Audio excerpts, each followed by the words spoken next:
네, 우리 창비국어 5-2단원 춘향전 진도 나가봅시다. 본문에 충실하게 설명할게요. 우선 자, 춘향이 얘기해요. 퇴기 월매와 퇴기라고 하는 건 기생인데 이제 나이가 들어서 기생에서 물러난 이런 뜻입니다. 은퇴한 기생이라고 생각하시면 돼요. 네.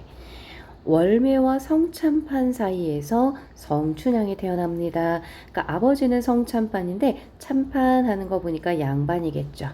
근데 춘향이 임신하고 아빠가 도망가요.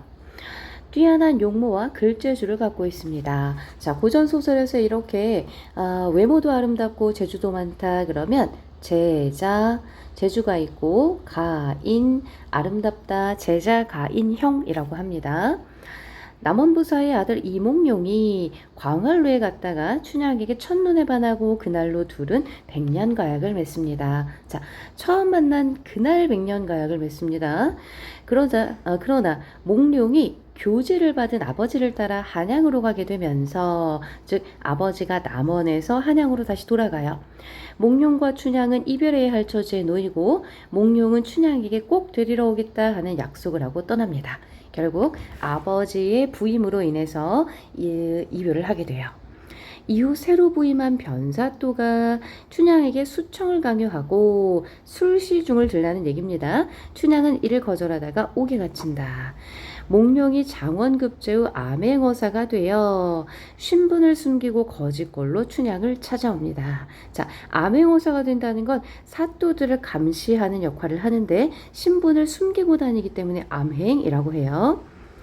춘향은 월매에게 몽룡을 부탁하고 몽룡에게는 자신이 죽으면 시신을 잘 거두어 달라라고 이야기합니다. 자, 그러니까 춘향이는 암행어사가 됐다는 걸 몰라요. 몽룡이가 거짓골로 찾아왔는데도 변치 않는 마음을 보여주는 지조와 절개의 상징이 되는 겁니다. 자, 몽룡이도 여기선 좀 감동을 받았겠지. 시신을 잘 거두어 달라. 이게 죽음에 이르더라도 신분의 제약에서 벗어나고 싶어 한다. 이게 무슨 말이냐면, 자, 춘향이가 유언을 이렇게 남겨 이몽룡에게 내가 죽으면 그대의 선산에, 자, 선산이라는 건 이몽룡 집안, 즉 이씨 집안에 무덤이 있는 산이라는 겁니다. 자, 이씨 집안에 무덤이 있는 곳에 발치 끝에라도 나를 묻어주시오 라고 얘기합니다. 정식으로 결혼한 사이가 아니기 때문에 그 선산에 묻힐 수 있는 신부는 아니지만 그 끝에라도 좀 묻어주세요 라고 부탁을 합니다. 자, 신분의 제약에서 벗어나서 죽어서까지도 사랑을 이루고 싶어하는 마음이라고 생각하시면 돼요. 그래서 춘향전은 춘향이의 신분 상승 욕구와 일편단심, 변치 않는 마음이 다르지 않아요. 그리고 또 신분을 뛰어넘는 사랑, 이거 역시 즉 자유로운 연애, 이게 분리될 수 없는 거예요. 신분 상승 욕구라고 하는 건 남자를 통해서 자신의 어떤 신분을 세탁하고자 한다 이런 의미가 아니라 사랑하는 사람, 신분의 제약을 받지 않고 사랑하는 사람과 영원한 사랑을 이루고 싶어하는 마음, 이렇게 보시면 됩니다. 춘향이가 어두침침한 한밤중에 서방님을 번개같이 얼른 보고 지금 감옥에 갇혀 있으니까 옥방에 홀로 앉아 탄식하며 하는 말이 밝은 하늘은 사람을 낼 때 대체로 공평한데 나의 신세는 무슨 죄로 이팔 청춘에 님을 보내고 모진 목숨 살아 이 형문 이 형장이 무슨 일인가. 옥중고생 서너 달에 밤낮없이 네 모기만 바라더니 이제는 님의 얼굴을 보았으나 희망이 없게 되었구나. 자, 왜냐하면 이몽룡이 거짓골로 나타났기 때문에 춘향이를 구해줄 수 있는 방법이 없어요. 죽어서 황천에 돌아간들 옥황님께 무슨 말을 자랑하리. 에고 서러워 울 때에 맥이 빠져서 반생반사하는구나. 반은 살아있고 반은 죽어있어. 거의 죽게 되어 있는 춘향이의 처지를 나타내는 말입니다.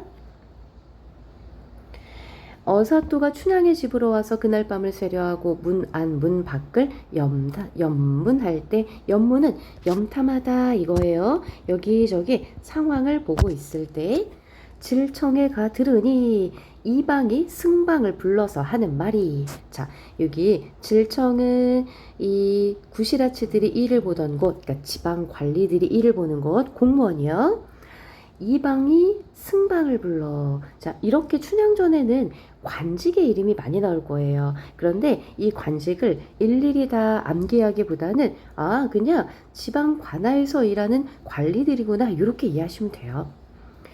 여보소 들으니 어사또가 세문밖에 이씨라더니 아까 삼경에 등불을 켜들고 춘향엄이 앞세우고 왔던 다 떨어진 옷과 갓을 쓴 손님이 아마도 수상하니 내일 사또 잔치 끝에 잘 구별하여 별탈 없도록 10분 조심하소 라고 이방이 이야기합니다. 자, 어사또라고 하는 건 암행어사를 뜻합니다. 즉 이몽룡이 암행어사가 아닐까 하고 제대로 된 의심을 하고 있어요.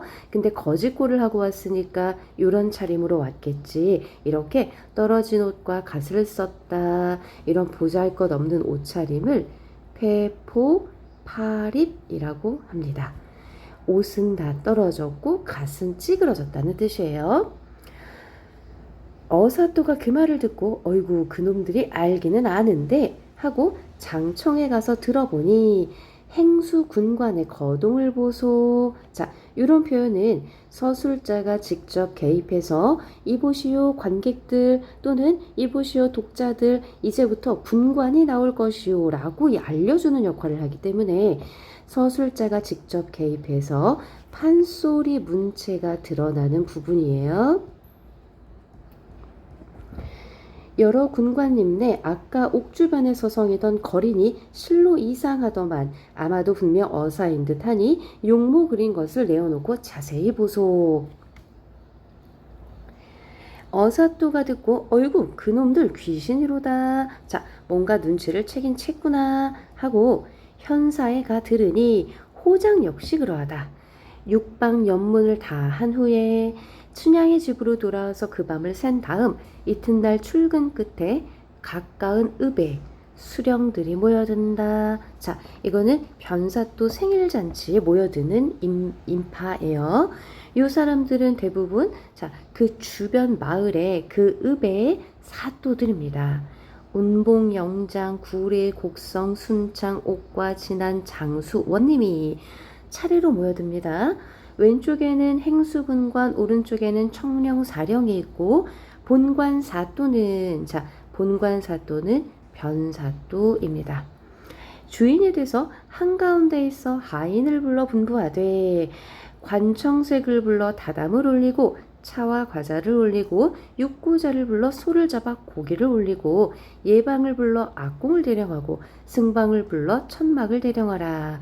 사령을 불러서 자빈을 금하라. 자, 잔치와 관련 없는 사람들은 들어오지 못하게 하라는 거예요. 이렇게 요란할 때 온갖 깃발과 악기, 풍력 소리가 공중에 떠다니고 연두저고리 다홍치마 입은 기생들이 흰손 비단 치마를 높이 들어 춤을 추고 지화자 두덩실하는 소리에 어사또 마음이 심란하구나. 자, 여기 어사는 이몽룡을 얘기하는 거고, 자, 이몽룡이 변사또의 이 호화로운 생일 잔치를 보고 이것이 얼마나 많은 백성들을 쥐어짜서 이런 잔치상을 차렸을까 하는 생각이 드니 변사또의 이 탐관오리의 행적을 보니 마음이 심란하다 이런 뜻입니다. 여기서 심란하구나 하는 거는 서술자가 끼어들어서 또는 편집자 구분 없이 쓸 수 있습니다. 논평 개입하는 부분이다 이렇게 이해하시면 돼요. 자, 그랬더니 여봐라 사령들아 너의 사또에게 여쭈어라. 먼데 있는 거린 거지가 좋은 잔치에 왔으니 술과 안주 좀 얻어먹자고 여쭈어라 하고 어사또 이몽룡이 상당히 능청스럽게 잔치에 끼어듭니다. 저 사령 거동보소. 자, 판소리 문체라고 얘기했어요. 우리 사또님이 거린을 금하였으니 어느 양반인지 모르나 그런 말은 내지도 마시오. 등을 밀쳐서 밀어내니 어찌하니 명관인가. 자, 반어적 표현이에요. 명관이라는 건 이름난 관리 이런 뜻입니다. 그러니까 아주 훌륭한 관리 이런 뜻인데요. 자, 잔치에 오는 백성을 밀어서 쫓아내니 참으로 명관이로구나 하고 반어적으로 편집자가 표현하는 겁니다. 운봉영장이 즉 이 생일잔치에 참석한 본관사또, 변사또의 친구 중에 가장 눈치가 빠른 사람이야.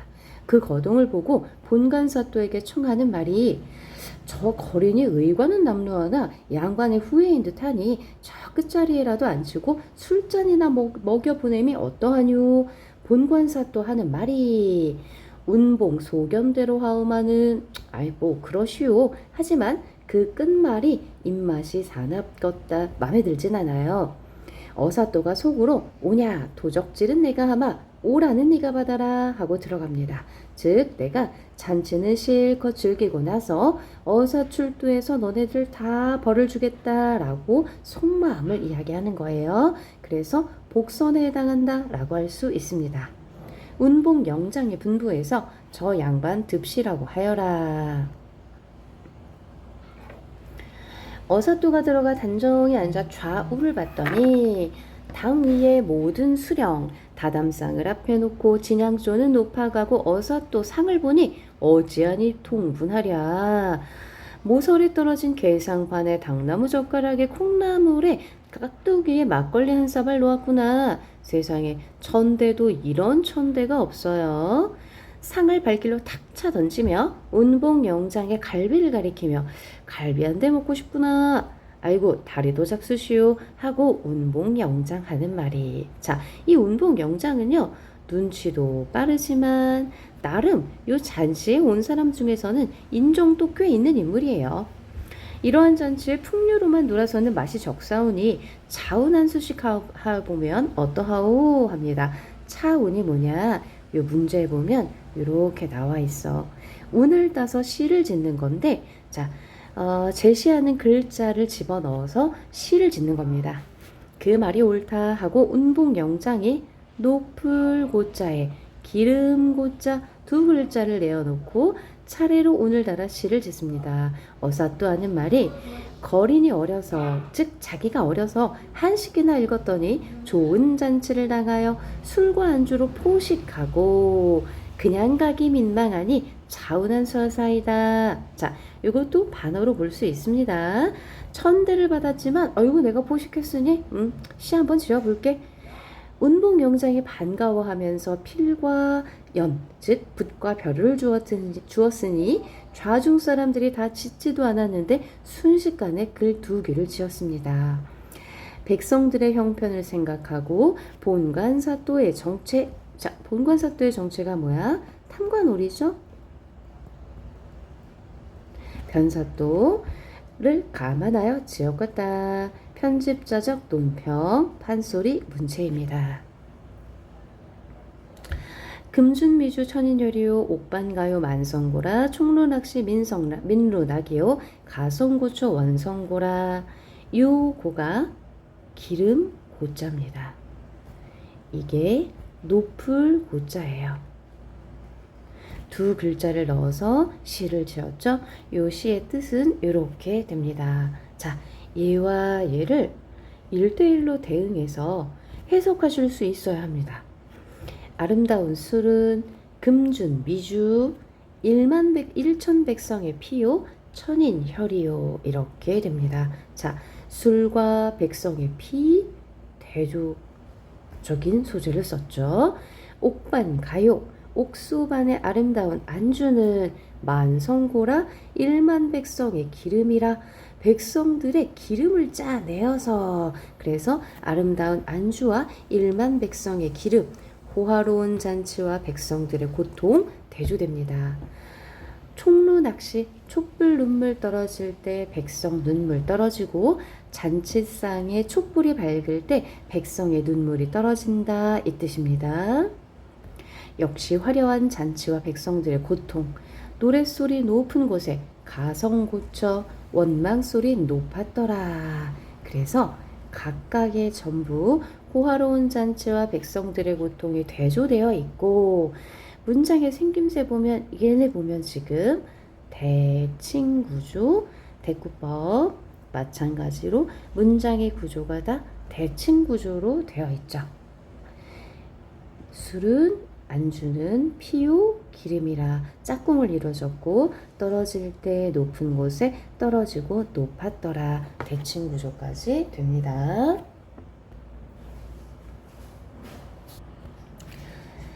이렇듯이 지었으되 본관사또는 몰라보는데 운봉영장은 글을 보며 속으로 아플싸 일이 났다. 굉장히 눈치가 빠르다 했죠.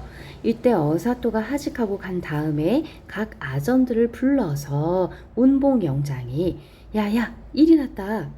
공방 불러 돗자리 단속, 병방 불러 영마 단속, 관청색 불러 다담승 단속, 옥형장 불러 죄인 단속, 집사 불러 형부 단속, 형방 불러 장부 단속, 사령 불러 숙직 단속. 한참 일이 요란할 때 사정 모르는 본관 사또가 여보 운봉 어디를 다니시오? 소피 보고 들어오 하고 핑계를 댑니다. 본관 사또가 술주정이 나서 춘향을 급히 올리라 합니다. 자, 이렇게 보면 판소리에서 이렇게 굳이 디테일하게 모든 것들을 다 나열할 필요가 없는데 쭉쭉쭉 나열해서 일부러 문체를 확장하는 경우가 있습니다. 자, 이거는 일종의 재미를 위해서 그런 건데요. 확장적 문체라고 하기도 하고, 장면을 확대했다, 장면의 극대화 이런 표현도 씁니다. 이런 부분에서 운율이 훨씬 더 크게 느껴지거든요.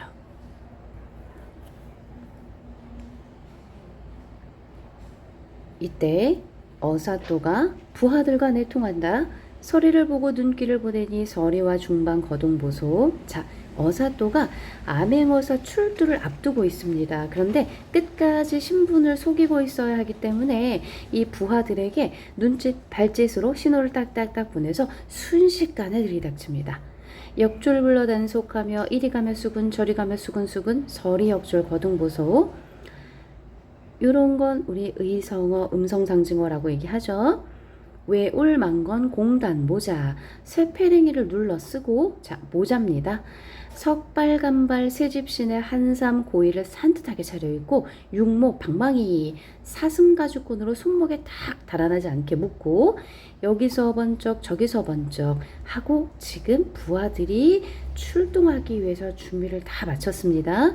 나무너비 우글우글 청파 역졸 거동보소. 자, 이때 가장 극적인 장면, 달 같은 마패를 햇빛같이 번쩍 들어, 즉 마패를 달과 햇빛에 빗대어 표현하죠. 왜냐하면 고통받는 백성들을 환하게 밝혀줄 것, 탐가놀이로부터 백성들을 구제할 것, 춘향이에게도 빛을 가져다 줄 것을 암시합니다. 암행어사 출두야. 자, 한 번에 반전이 일어나요. 외치는 소리에 강산이 무너지고 천지가 뒤집히는 듯 초목금수인들 아니 떨겠는가. 자, 과장법 들어갔죠. 아니 떨겠는가. 설의적 표현 들어갔죠. 요런 국어사전에서 나올 듯한 단어들의 의미는 명확하게 알고 있어야 합니다. 남쪽문에서 출두야, 북쪽문에서 출두야. 소리가 맑은 하늘에 진동하고 모든 아전 들어라 하고, 외치는 소리에 육방이 넋을 잃고 공형이요 등치로 후다닥 아이고 죽겠네. 자, 이제 관청에 있는 모든 관리들을 다 매질을 해가지고 가운데로 몰아넣습니다. 공방 자리에 들던 공방에 안 하겠다는 공방을 하라더니 저 불속을 어째 뛰어들랴. 아이고 등채로 박이 터지겠네. 자, 머리를 뜻합니다. 아유, 안 하려고 했었는데 괜히 이걸 맡아가지고 이런 이 사달을 맞이하네, 이런 의미겠죠. 좌수별감 넋을 잃고 이방 호방 혼을 잃고 나졸들이 분주하네. 자, 보면은 글자가 다 사사조의 짝을 이루고 있죠. 그래서 판소리는 광대가 외워서 이 노래를 해야 되기 때문에 판소리였던 것이 구전소설로 오면 이렇게 판소리 특유의 사사조 사음보의 율격이 운율이 남아있는 부분이 많습니다. 그래서 얘는 운율, 운문체 또는 율문체 둘 다 쓸 수 있어요. 판소리 기회소설의 특징입니다. 모든 수령 도망갈 때 거동보소, 도장을 읽고 강정을 들고, 이거 과자예요? 병보 읽고 송편 들고, 탄건 읽고 용수 쓰고, 술 거르는 거, 갓 읽고 밥상머리 쓰고, 칼집 주고 오줌 누고, 부서지는 것은 검은 고요, 깨지는 것은 북과 장고라. 본관 사또가 똥을 싸고 멍석구멍에 생쥐는 뜨듯하고. 자, 각종 비유와 혼비백산하고 있는 수령들의 모습을 통해서 두려워서 혼비백산하고 있는 수령들의 묘사를 통해서 웃음을 유발하고 있죠. 해학적이다. 어우 추워라, 문 들어온다, 바람 닫아라. 자, 바람 들어온다, 문 닫아라가 되겠죠. 물 마르다, 목 들어라, 목 마르다, 물 들여라가 되겠죠. 이렇게 순서를 바꿔서 어휘가 도치되어서 말장난, 언어 유희가 됩니다. 관청색 상을 읽고 문짝을 읽고 내다르니 서리와 육졸이 달려들어서 후다닥 하고 때립니다.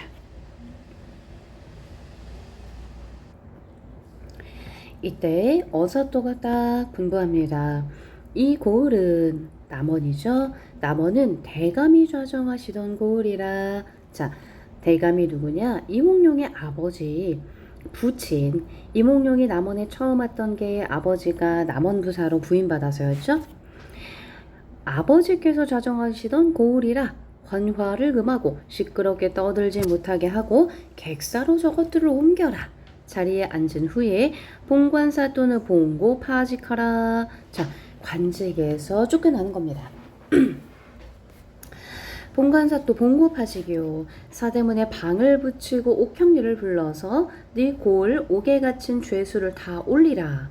호령하니 죄인을 다 올립니다. 다 각각 죄를 물은 후에 죄가 없는 자는 풀어줄 때 저 계집은 무엇인고 기생 월매의 딸인데 관청에 포악한 죄로 옥중에 있습니다. 무슨 죄인고? 형리가 아뢰기를 본관사또가 수청을 들라 했더니 수절이 정절이라. 자, 같은 단어예요.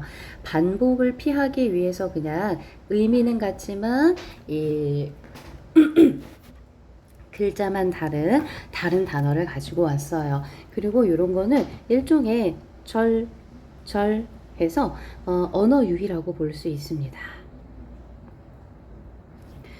수청을 아니 들려하고 사또에게 악을 쓰며 달려든 춘향입니다. 어사또 분부하되 너 같은 년이 수절을 한다고 관장에게 포악하였으니 살기를 바랄 소냐. 죽어 마땅하되 내 수청도 거역할까. 자, 지금 춘향이는 이몽룡이 어사또가 된 걸 몰라. 그리고 이렇게 신분의 차이 때문에 관청 아래 마당에 다 엎드려 있기 때문에 얼굴을 볼 수도 없어요. 그러니 이몽룡이 춘향이를 떠보는 거죠. 슬쩍. 춘향이가 기가 막혀서 내려오는 관장마다 모두 명관 이로구나. 자, 사사사사. 그리고 역시 반어법이죠. 어사또 들으시오. 층암절벽의 높은 바위가 바람이 분들 무너지며 청송록축의 푸른 나무가 눈이 온들 변하겠습니까? 즉 바람과 눈은 춘향이에게 시련, 어사또 또는 본관사또의 유혹을 뜻하는 거고, 그래도 내 마음은 변치 않아 높은 바위와 푸른 나무는 춘향이의 절개를 뜻하는 거겠죠. 나는 내 마음은 변치 않는다. 그런 분부 마옵시고 어서 바삐 죽여주오. 향단아, 서방님 어디 가신가 보아라. 어젯밤에 옥문관에 와 계실 때 천만당부하였더니 어디를 가셨는지 나 죽는 줄 모르는가. 어사또 분부하되 얼굴을 들어 나를 보라. 자, 두 번째 환전이에요. 하시니 춘향이가 고개를 들어 위를 보니 거린으로 왔던 낭군이 분명히 어사또가 되었구나. 반 웃음 반 울음에 어사 얼씨구나 좋을시고 어사 낭군 좋을시고 남은 읍내에 가을이 들어 떨어지게 되었더니 객사의 봄이 들어 이화춘풍이 날 살리는구나. 자, 가을이 들어 요거는 변사또의 횡포라면 이화춘풍 자 이몽룡의 등장이겠죠. 꿈이냐 생시냐 꿈을 깰까 염려로구나 했어요. 한참 일이 즐길 적에 춘향언니 들어와 끝없이 즐거워하는 말을 어찌다 풀어낼 수 있겠느냐. 서류적 표현이면서 편집자가 끼어들어서 춘향 어머니의 마음을 편집자서 논평으로 이야기하죠. 춘향의 높은 절개 광채 있게 되었으니 어찌하니 좋을순가. 어사또 남원에 공무 다한 후에 춘향 모녀와 향단이를 서울로 데려갈 때 위의가 찬란하니 세상 사람 누가 아니 칭찬하랴. 이때 춘향이가 남원을 하직할 때 영귀하게 되었건만 고향을 이별하니 일희일비가 아니 되랴. 자, 서류적 표현이 상당히 많이 쓰입니다. 지금 이제 춘향이가 평생을 살고 자랐던 고향을 떠나야 하는 입장이에요. 옛날엔 이렇게 한번 마을을 떠나면 다시 돌아오는 걸 굉장히 힘들지. 평생에 다시 없을 일이라고 생각해도 됩니다.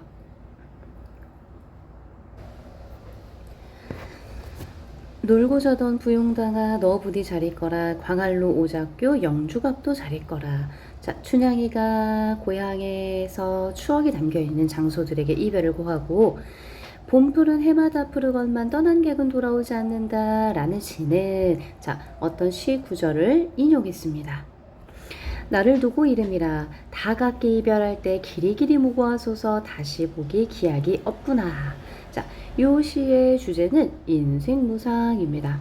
근데 인생무상이란 단어를 여기서 왜 쓰냐 하면 자 자연 봄은 해마다 돌아오죠. 그런데 인간은 한 번 가면 돌아오지 못합니다. 자, 봄이 되면 풀이 다시 돋아나지만 사람은 한 번 시간이 흘러가면 그냥 그대로 죽음을 향해 가는 거죠. 그래서 자연은 인간에 비해서 상대적으로 영속성을 지닌다. 인간은 그에 비해서 한 번 가면 돌아오지 못한다. 그래서 되게 가변적인 존재, 그래서 영원하지 못한 존재, 덧없음이라고 표현을 합니다. 유한함. 여기에서 느껴지는 정서 이렇게 생각하시면 돼요. 이때 어사또가 좌도우도 읍들순자라고 민정 살피고 서울에 올라가 임금께 절하니 다들 다 입시하여 보시고 살핍니다. 크게 칭찬하고 즉시 이조참의 대사성을 봉하고 춘향으로 정렬 부인에 봉하신다 신분상승했어요.